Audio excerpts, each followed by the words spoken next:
qui sont sortis aujourd'hui, il y en a partout en ce moment. C'est ça. Alors Mathieu, déjà j'aimerais bien te remercier de nous avoir accueillis. Alors est-ce que tu peux nous expliquer ce qu'on a devant nous? Donc, alors c'est une A45 phase 2. Donc, phase 2. Voilà, c'est ça, donc 380 chevaux, pardon. D'origine? D'origine, c'est ça. D'accord. Tu as fait une reprogrammation dessus? Ouais, c'est ça, un petit stage 1. Tu as fait chez qui? Chez PSR Performance à Dieppe, ils sont bien. D'accord. Là, elle sort combien? Là, actuellement, elle sort 415 et 611 newtons. Ce qui est pas mal, mais après, j'ai mis des petites pièces pour que ça sorte du coup. Est-ce que tu aimes bien les packs aérons?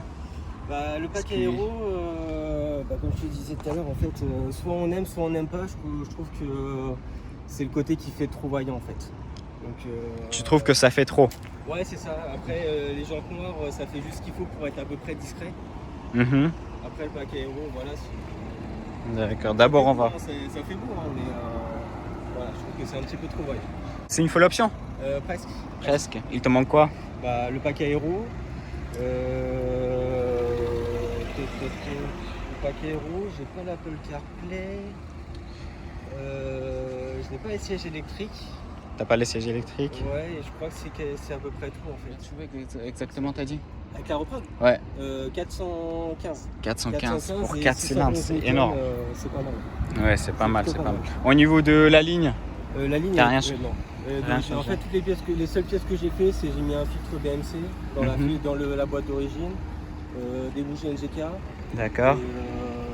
C'est tout en fait. D'accord. C'est tout. J'ai fait aussi un traitement P18 moteur et boîte. C'est un hyper lubrifiant en fait pour réduire la friction entre les pièces. Donc du coup c'est déjà pas mal. Ouais, c'est déjà pas mal. Qu'est-ce qui t'a fait pousser d'acheter ce véhicule? Pourquoi la 45? Pourquoi la 45? En fait, je suis friand de nouvelles sensations en fait. Donc j'ai commencé comme tout le monde avec des tractions. Et voilà, je me suis dit on va aller sur des 4 roues motrices pour voir ce que ça donne. Et puis. T'avais quoi comme véhicule avant? Avant celle-ci? Oui, avant celle-ci. Quelque chose de costaud? Non, justement, rien à voir. C'était rien à voir. C'était rien à voir. Un Léon FR. Léon FR. En diesel hein. En diesel, ouais. À ce moment-là, j'avais besoin d'un diesel et là, j'ai voulu me lâcher. En fait. Au niveau de la consommation, t'es à combien? Ça consomme pas tant que ça en fait. Ça consomme pas tant que ça. Si je me trompe pas, on est facilement en dessous des 9 litres, il me semble. De combien? En dessous des 9 litres. 9 litres soft, soft. Ah oui. Après, si on tape dedans, si on se fait un petit peu plaisir, on monte facilement à 10. Siège performance AMG, il y en a deux types. C'est juste la 6 il y en a où c'est en Alcantara comme ça et d'autres où c'est tout cuir. C'est tout cuir. Voilà, après je trouve que c'est plus beau en Alcantara. Après moi je vais dire mon avis, sincèrement je trouve que c'est beaucoup plus beau comme ça. Encore ici comme mode de conduite, donc tu as le sport plus, race. Ouais, c'est ça. Et l'individuel si je ne me trompe pas. L'individuel. C'est une boîte à 7 vitesses. 7 vitesses, ouais.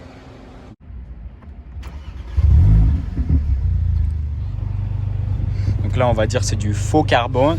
Ouais, c'est une espèce d'imitation un peu matelassée. Ça a l'air de bonne qualité, mais après c'est ça qui est un peu dommage, c'est que c'est une imitation. En fait, ils auraient pu, ça aurait été très joli de faire du vrai carbone tout au long comme ça, en brillant, comme BM ils font. Ça, ils sont bons d'ailleurs pour ça. BM, ils mettent du carbone partout.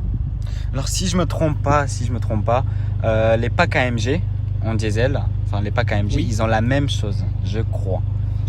Alors si je me trompe, n'hésitez pas à le dire dans les commentaires, mais je crois que c'est la même chose.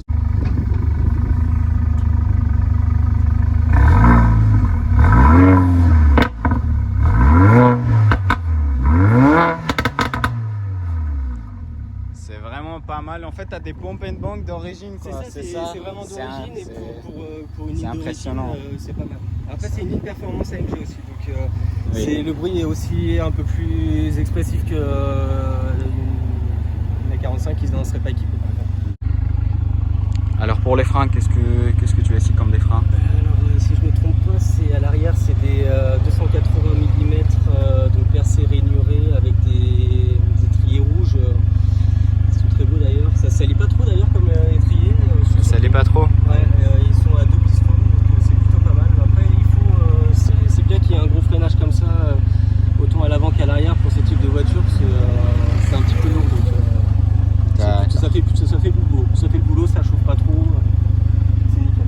Après celle-ci, t'aimerais partir sur quoi?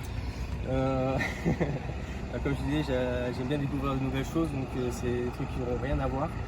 Donc ça serait soit une Corvette pour une bonne propulsion en fait, ou une Speedster pour la légèreté en fait. N'hésitez pas à dire dans les commentaires ce que vous aurez modifié sur cette voiture, si vous aurez laissé tout d'origine comme ça, ou si vous aurez fait des petites modifications ou quoi que ce soit. Alors ici on retrouve comme d'habitude donc le nom et le prénom de la personne qui a créé ce moteur de A à Z. Mercedes le font très très souvent, enfin même tout le temps je crois, sur tous les AMG, oui, tous les AMG ils sont ciblés. Il n'y a que AMG et GTR. Les GTR chez Nismo. En fait. Seulement chez les Nismo. Je sais que les GTR, c'est eux qui le montent aussi, mais je sais pas si c'est tous les Nismo. Je vais pas dire de bêtises. D'accord. Alors l'objectif de la vidéo, donc, c'est de montrer aux personnes qui veulent acheter par exemple le même véhicule, c'est d'en parler des problèmes rencontrés au niveau des consommations, c'est-à-dire combien est-ce que le véhicule revient par mois, est-ce que c'est bien ou pas, est-ce que c'est conseillé ou pas. Alors toi, qu'est-ce que aujourd'hui tu dirais aux personnes qui veulent acheter le même véhicule? Franchement, c'est super cool, surtout sur ceux qui veulent l'avoir en daily en fait. Parce que niveau consommation, pour ce que c'est raisonnable, parce qu'on compare avec un RS3, ça consomme vraiment plus. Bon, après, voilà, RS3, c'est pas le même moteur, enfin voilà, ça dépend ce qu'on recherche. Après, les problèmes là-dessus, disons que c'était surtout les phases 1 qu'ils avaient eu beaucoup de problèmes au niveau du turbo et la boîte de vitesse. J'ai entendu effectivement, voilà. C'est le turbo qui... Ouais, il y a eu beaucoup de problèmes et puis ça a été rectifié sur la phase 2, il y en a eu quand même quelques-uns. En majorité, ça a bien été retravaillé. D'accord. Donc, niveau problème, moi j'en ai jamais eu. En fait, j'ai depuis un an et demi. J'ai jamais été emmerdé avec. Les entretiens, ils sont très bien. Donc, tu veux dire que si l'entretien est fait à jour, tu risques pas de... Après, c'est comme toutes les grosses voitures comme ça, on va dire. Faut que ce soit bien entretenu, quoi. Là, au niveau des sièges, on est vraiment bien installé. Ouais.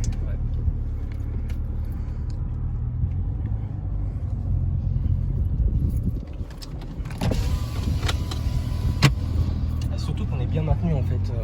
Elle tient bien la route? Ouais, c'est une voiture qui tient bien la route. Hein. Franchement, 4matic, plutôt pas mal. Ça patine pas. Tout passe au sol. 2 € à 100, elle fait à combien? J'ai lu, je crois que c'est entre 4,2 et 4,6. Celle-ci d'origine, elle fait 4,2, c'est ça. 4,2 contre 4,6 4, je sais plus sur les phases. D'accord, donc là on est en mode... Je suis resté en mode race, mais je suis en mode normal pour voir... Ouais, on va voir la différence en fait, ça va nous permettre de voir la différence. En mode normal, on n'entend rien. Oui, c'est vrai qu'il y a une grosse différence. C'est pour ça qu'elle est bien au quotidien, parce que si on veut faire du bruit, on met le mode sport, on ouvre les clapets, et puis on monte un petit peu dans les tours, ça gueule. Sinon, en mode confort, on entend. Quand on fait la route sur l'autoroute à 130, on a pas mal à la tête, c'est vraiment cool. Après, ce qui est bien, pour ceux qui veulent reprogrammer ce type de voiture, c'est de retoucher la boîte. Parce que je sais que depuis qu'elle a été reprogrammée, le gars il a touché à la boîte. Et disons que c'est vraiment pas mal, ça rétrograde plus facilement. Dès qu'on veut demander de la puissance, ça rétrograde beaucoup plus facilement qu'à l'origine. D'accord, elle prend pas du tout de temps, je veux dire, de passer les vitesses. Non, c'est ça, en fait, dès qu'on accélère, elle sait que tu as besoin de puissance. Du coup, elle rétrograde facilement. D'accord. Elle rétrograde beaucoup plus facilement qu'à l'origine où il y avait un petit temps d'attente en fait. Au niveau de l'entretien, et sans indiscrétion, il te revient à peu près à combien? Alors là-dessus, l'entretien c'est tous les ans et il faut compter pour une révision basique, on va dire, entre 4 et 500 € si je ne me trompe pas. Ah, c'est ça, 500 € si il me semble, un petit peu moins. D'accord. Après, les grosses révisions, il faut compter le double. Donc là, on est en mode race, c'est ça? C'est ça, ouais. Déjà, on entend directement la différence. le ralenti il est plus haut déjà. Même à l'arrêt, le ralenti il est plus haut. Et comme je disais, moi ce que j'aime bien quand je me mets en race, c'est me mettre avec les palettes parce que sinon ça monte. Ça veut tout le temps monter jusqu'au rupteur, même la première. Donc c'est pour ça que c'est plus agréable avec les palettes. On gère plus facile. Je préfère.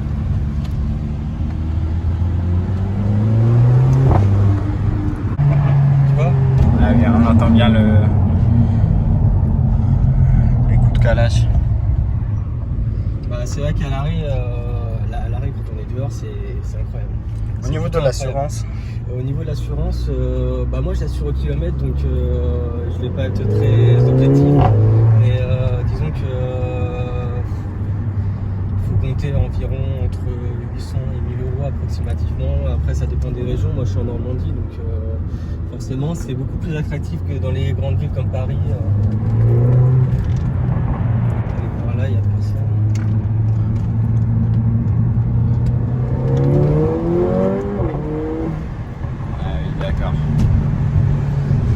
Après, il faut se méfier avec cette voiture, c'est dans les virages, parce que pour ceux qui ne connaissent pas trop cette voiture, c'est une voiture qui a tendance à être joueuse de l'arrière, donc pas sous l'accélération, parce que c'est une voiture qui est 4 motrices, mais qui est plus typée traction, mais c'est plus sur les freins en fait. Si on attaque trop fort un virage et puis on veut par exemple freiner fort, il faut se méfier. Faut se méfier. Faut se méfier. Après, il faut se méfier. Après, je sais quand j'avais eu d'origine, on sentait pas mal ce phénomène. Et puis depuis que j'ai changé les pneus, j'ai fait une géométrie, là par contre, on sent plus du tout ce défaut-là. Mais bon, à se méfier quand même.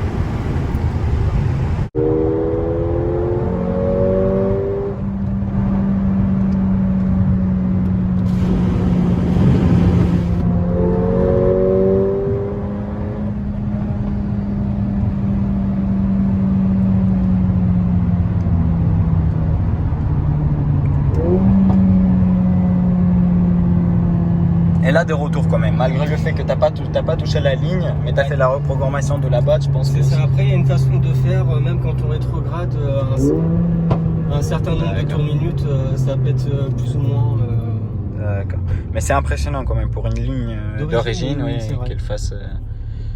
Parce que c'est vrai que la RS3, à comparer, je crois qu'elle est plus brillante. Elle est beaucoup plus brillante, je crois, grâce à ses 5 cylindres, je crois. C'est ça, mais par contre, elle pète moins que ça. Elle pète moins que ça.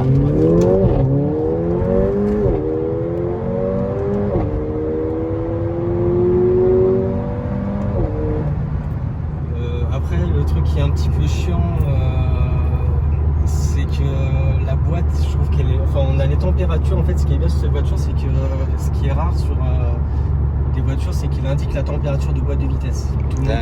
Tous les marques ne le font pas. Et elle est longue à chauffer en fait.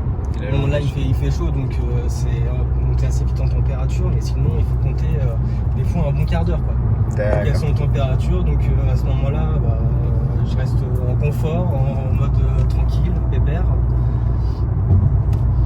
Parce que bon, les boîtes de vitesse automatiques, c'est bien, mais ça a tendance à être fragile, donc il faut mieux pas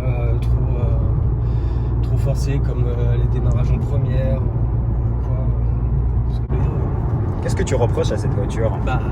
Hormis le poids, c'était vraiment le poids en fait qui peut être dérangeant, parce que bon, malgré tout on a quand même de bons freins à l'avant, il y a quand même de gros freins rainurés percés, et puis avec des gros étriers 4 pistons, donc ça freine plutôt pas mal, mais il vaut mieux qu'il y ait ce freinage là pour ralentir la bête, parce que on ressent quand même un poids en fait. T'en penses quoi des nouvelles à 45? Des nouvelles, elles sont très belles, on va pas se mentir, elles sont super belles. C'est vrai que l'intérieur, ils ont fait. C'est incroyable. Je pense que c'est les meilleurs. Moi, après, c'est mon avis personnel. Non, mais si, t'as raison, c'est l'une des plus beaux intérieurs que j'ai jamais vu aujourd'hui. Mercedes, ils ont fait un truc incroyable. Après, sur le nouvel 45S, donc l'intérieur, ouais, c'est super cool. L'extérieur, c'est super sympa aussi.